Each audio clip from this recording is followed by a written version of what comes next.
My name is Anouk Ray. I'm the Deputy General Manager for K.I.T Group Switzerland, and I'm also an account director at K.I.T Group. The best advice was definitely around the virtual program format. Anything from session length to number of sessions per day, number of tracks, working around time zones, to creating space for discussions and for focused groups to meet virtually.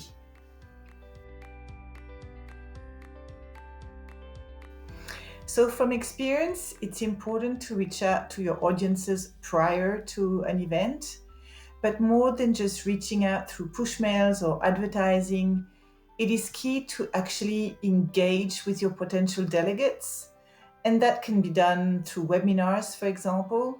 A webinar can act as a great program teaser and create the famous fear of missing out that will actually get potential delegates to register to your event.